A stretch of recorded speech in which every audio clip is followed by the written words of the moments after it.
आपको थोड़ा बुरा लग रहा होगा, लेकिन मैंने सोचा कि यहाँ महाराष्ट्र नवनिर्माण सेना के सैनिक हो तो भी मैं रिस्क ले लेता हूं आपसे पूछने का। और पहले तो आप मुझे बता दीजिए कि मैं सीधा पूरा साबुत वापस चला जाऊंगा दिल्ली? जी बिल्कुल, मैं आपको एयरपोर्ट छोड़ने के लिए आऊंगा। मुंबई में कर्नाटक से लोग आते हैं, गुजरात से लोग आते हैं, राजस्थान से आते हैं, हर जगह से आते हैं, लेकिन आपके निशाने पर सिर्फ बिहारी क्यों होते हैं? उत्तर प्रदेश और बिहार से जो लोग आ रहे हैं यहाँ पे, हर एक आदमी, हम लोग बोलते हैं कि हम लोग काम करने के लिए आ रहे हैं, लेकिन यहाँ पे जब वो आते हैं कुछ समय के लिए वो काम करते हैं, काम करते रहते हैं, लेकिन आहिस्ता आहिस्ता पता चलता है आपको वो अपनी अपनी कॉन्स्टिट्यूंसी बना रहे हैं। एक एग्जांपल देता हूं कि आजमगढ़ या प्रतापगढ़ से कहीं एक आदमी आया जिसने एक बहुत ही वाहियात स्टेटमेंट उस दिन किया, जिसका नाम है अबू आजमी। वो आदमी महाराष्ट्र में आता है और यहां पे आने के बाद 2 जगहों से चुन के आता है। आप वो 2 जगहें जाके देखिए, मैं आपको लेके जाऊंगा। वहां पे यहां पे रहने वाले जो लोग हैं बरसों से, वो है नहीं।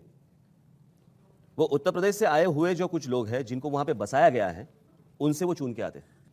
तो ये जो राजनीति जो कर रहे हैं काम के नाम से, मैं उसके खिलाफ हूं। जैसे कि अगर देखा जाए, मेरे ऐसे बहुत सारे दोस्त हैं, यहां पे भी आए होंगे। मेरे एक दोस्त है मिस्टर सुरेश गुप्ता, जो मेरे मित्र है, ओरिजिन होगा उनका उत्तर प्रदेश का, अच्छी मराठी बोल लेते हैं, मराठी स्कूल में पढ़े हैं, उनको कभी दिक्कत नहीं आई, मुझे भी कभी लगा नहीं कि वो बाहर के हैं। मेरे बहुत सारे गुजराती दोस्त हैं, बहुत सारे मुस्लिम दोस्त हैं। अगर मैं इस तरह की अगर राजनीति में करता तो क्या वो मेरे दोस्त रहते? शायद उनको लगता होगा कि दोस्त रहेंगे तो प्रोटेक्शन मिला रहेगा, तो बाकी लोगों को भी मिलता होगा। कहां प्रोटेक्शन मिलता है? देखिए कितनी लंबी लिस्ट मैं आपको बता सकता हूं। फरवरी से मार्च 2013 के कुछ लिस्ट निकाली मैंने। ठाणे में एक उत्तर भारतीय की जमकर पिटाई की मनसे के लोगों ने, सतारा में सैनिक स्कूल के दाखिले का किस्सा आपको याद होगा, वहां लोगों की पिटाई की। बहुत लंबी ऐसी लिस्ट है। तो लोगों को मारना पीटना ये कोई अच्छी बात है क्या? नहीं, आप जो सवाल मुझे कर रहे हो ना, आपने कभी आसाम की जनता को नहीं की। यानी यहाँ पे तो कुछ वैसे हुआ नहीं था ज्यादा, लेकिन वहां पे तो आसाम के लोगों ने बिहारियों को जलाया था, उनकी गर्दनें काटी थी, उनको मार डाला था। वो भी गलत है, लेकिन इतना आपने चलाया नहीं, क्योंकि टीआरपी नहीं होगा शायद। ऐसे सवाल में आपको मैं ईमानदारी से बताता हूं, जी बिल्कुल, शायद कोई भी इंप्रेशन हो, हम कभी टीआरपी मैं आपकी बात नहीं कर रहा हूं, आप सीधा आप पे मत लेना। मैं आप जनरल चैनल्स की बात कर रहा हूं, मैं, फिर वो हिंदी चैनल्स हो या इंग्लिश चैनल्स हो। मान लीजिए नहीं दिखाते हैं उसको, यानी मैंने एक बार कुछ तो एक किसी ने उस आंदोलन के वक्त एक कुछ समोसे की गाड़ी थी, जो सब समोसे रोड पे गिरे हुए थे, देखो राज ठाकरे के लोगों ने क्या किया। वो क्लिप इतनी बार दिखाई कि मैंने वो जितने समोसे थे वो मैंने गिन लिए। लेकिन लोगों में डर तो है। ये देखिए पूरी कवर स्टोरी, मराठी भावनाओं को उभारने की एमएनएस के नेता की कुटिल चाल देश के लिए घातक। ये किसने लिखा है? ये इंडिया टुडे मैगजीन है, उसकी पूरी कवर स्टोरी है। वो तो लिखेंगे ही ना, बिना समझे अगर आप ये करते रहेंगे। आप यही चीज गोवा के चीफ मिनिस्टर ने कहा था, जब बिहार से जब वहां पे एक ट्रेन जा रही थी। महाराष्ट्र में आज 48 ट्रेनें आती हैं रोज, उत्तर प्रदेश, बिहार, झारखंड से। जब गोवा में एक ट्रेन शुरू हुई थी, तब गोवा के चीफ मिनिस्टर ये पर्रिकर के पहले जो थे, उन्होंने कहा था ये ट्रेन बंद कर दो, हमें भिखारियों की ट्रेन नहीं चाहिए। तब किसी ने कुछ नहीं बोला, मेरे पास उनके स्टेटमेंट्स हैं। तो ये महाराष्ट्र के लिए गर्व का विषय नहीं होना चाहिए कि पूरे देश से लोग यहाँ आते हैं? बिल्कुल नहीं, पसंद करते हैं महाराष्ट्र। जरूरत नहीं। आप अपने जो इलाके है वो पहले सुधारो। मैं नरेंद्र मोदी जी को मैं वही विनती करूंगा, पहले वो उत्तर प्रदेश, बिहार और झारखंड की तरफ पहले 5 साल देख ले, बाकी कहीं ना देखे। जिस प्रांत से अभी आप देखिए, पंडित जवाहरलाल नेहरू, उनकी कॉन्स्टिट्यूंसी उत्तर प्रदेश, इंदिरा जी उनकी कॉन्स्टिट्यूंसी उत्तर प्रदेश, लाल बहादुर शास्त्री उत्तर प्रदेश से, अटल बिहारी वाजपेयी जी उत्तर प्रदेश से, बहुत सारे, वीपी सिंह उत्तर प्रदेश से।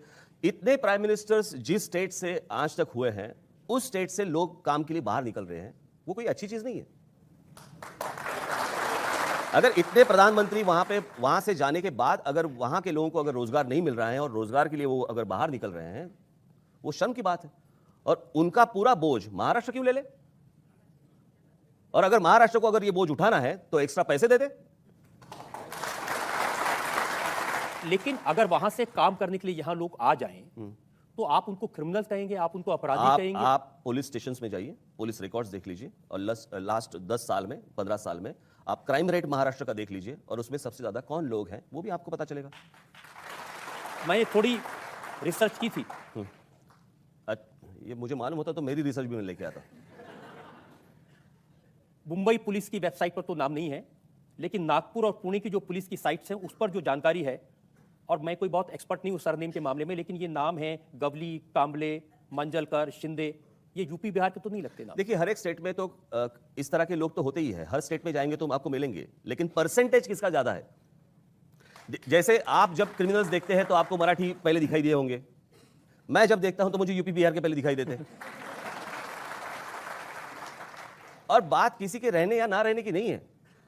ऐसे बहुत सारे लोग हैं जो बाहर से आए हैं, जो अच्छी तरह रह रहे हैं यहां पे। ऐसे बहुत सारे नॉन महाराष्ट्रन भी हैं जो बरसों से यहां पे रह रहे हैं।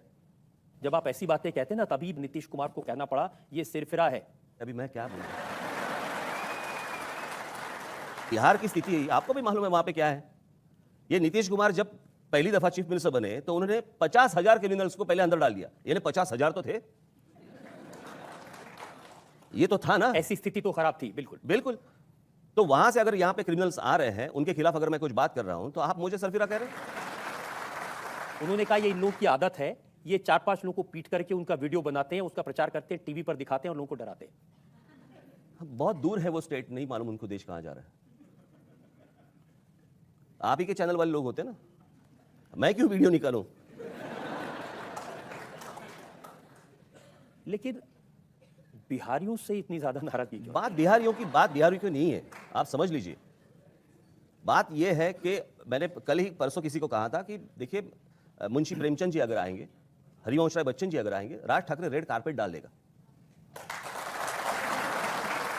उनका स्वागत करेंगे और अमिताभ बच्चन का नहीं करेंगे। क्यों नहीं करूंगा? उस दिन तो मेरे साथ में थे। लेकिन उसके पहले क्या उसके था? पहले आपने कहा कि इनका उत्तर प्रदेश से ज्यादा प्रेम है, इन्होंने स्कूल वहां बनाया, महाराष्ट्र में क्यों नहीं बनाया? आप क्या करते हैं, आधा स्टेटमेंट ले लेते हैं, मेरा पूरा स्टेटमेंट लेते नहीं। जो उस वक्त मैंने कहा था वही चीज मैंने उनके सामने भी कही। मुझे लगता है कि अमिताभ बच्चन, लता मंगेशकर जी, सचिन तेंदुलकर, इनको किसी स्टेट के एम्बेसडर नहीं बनने चाहिए, ब्रांड एम्बेसडर। वो इस देश के ब्रांड एम्बेसडर से। और मैंने उस वक्त कहा था कि जब मैं मराठी की बात करता हूं तो आप मुझे बोलते हैं ये प्रांतीय है या ये संकुचित है। मैं बोलता हूं कि हर एक आदमी को अपने स्टेट के प्रति प्यार होता है। अमिताभ बच्चन जी को अगर उनके स्टेट के प्रति प्यार है, उन्होंने इलाहाबाद में इलेक्शन लड़ी थी, उन्होंने भोजपुरी फिल्मों में काम किया था, जो भी कुछ है, एक उन्होंने कन्याशाला निकालने का वहां पे प्रस्ताव रखा था वगैरह वगैरह। तो इतने बड़े कलाकार को अगर अपने स्टेट के प्रति, अपने राज्य के प्रति अगर प्यार हो सकता है, तो राज ठाकरे बहुत छोटा आदमी है, उसको अपने स्टेट के प्रति प्यार नहीं होगा क्या? मेरा सिर्फ इतना ही कहना था। आप लोगों ने क्या किया, पहले का उठा लिया। लेकिन कुछ ना कुछ तो बदला है, क्या? क्योंकि उस समय तो अमिताभ बच्चन को माफी मांगनी पड़ी। नहीं, वो एपिसोड अलग था। वो जया बच्चन वो के जया बच्चन जी का एपिसोड था, वो अमिताभ बच्चन जी का एपिसोड नहीं था। तो आपको भी मालूम होगा, तो आप ही बताइए ना। लेकिन अब जब मैंने देखा, अब मैं आपकी पूरी बात बताता हूं जी। आपने अपना भाषण शुरू किया, आदरणीय अमिताभ बच्चन साहब, भारतीय फिल्म के इतिहास में पिछले 100 वर्ष में इतना बड़ा कलाकार ना हुआ है ना होगा। बिल्कुल बिल्कुल, उसमें क्या है? तो आपका नजरिया तो बदला है ना। पहले तो आप, यही तो मैंने बात की थी कि इतना बड़ा कलाकार जो आज तक हुआ नहीं है, और ये मैंने पब्लिकली कहा है, तो ऐसे नहीं है कि मैंने उस वक्त कहा था। 2008 या 2008 के मार्च के शिवाजी पार्क मैदान में जो मेरा भाषण हुआ था, उसका फुटेज भेज देता हूं। उसमें और उसमें कुछ फर्क नहीं है। फिर आपके नजरियों में फर्क आ गया। मेरे नजरिए आपके में मतलब हाँ। आप जब बोलता हूं ना, तब आप सारे चैनल्स के प्रतिनिधि हैं, ऐसे पकड़ लीजिए। मैंने तो उस पर अबू आजमी का बयान देखा, उन्होंने कहा अमिताभ बच्चन के साथ स्टेज शेयर करके राज ठाकरे ने गद्दारी की है। किसके ऊपर हम लोग बात करें, वो भी तो कुछ है कि नहीं। जिस आदमी ने इतनी गंदी स्टेटमेंट जो निकाली अभी, जिसकी बहू ने शर्म महसूस किया कि अगर ये मेरे ससुर ने बोला है तो मुझे शर्म आती है, ऐसे आदमी के बारे में हम लोग बात क्या करें? मैं आपसे बिल्कुल सहमत हूं। जिसके घर में जिसका स्थान नहीं है, वो बाहर आके क्या बात करेगा? जिसकी नज़र में अपने यहाँ की औरतों के बारे में इस तरह के ख्याल है, उस आदमी के बारे में हम लोग क्या बात करें? बिल्कुल आपकी बात सही है, मैं बिल्कुल सहमत हूं। अबू आजमी ने और उनकी पार्टी के अध्यक्ष मुलायम सिंह जी, यादव ने क्या बात की उन्होंने? जो महिलाओं के बारे में उन्होंने कहा, शायद वो कुछ को कभी कोई माफ नहीं कर सकता उसको। बिल्कुल। और उनके स्टेटमेंट के बारे में हम लोग क्या बात करें? लेकिन ये तो आप जानते होंगे, सुप्रीम कोर्ट ने, ये मई 8 2010 का फैसला है, सुप्रीम कोर्ट ने महाराष्ट्र नवनिर्माण सेना के प्रमुख राज ठाकरे से कहा कि वो उत्तर भारतीयों को निशाना बनाकर उकसाने वाले भाषण देने से बाज आए।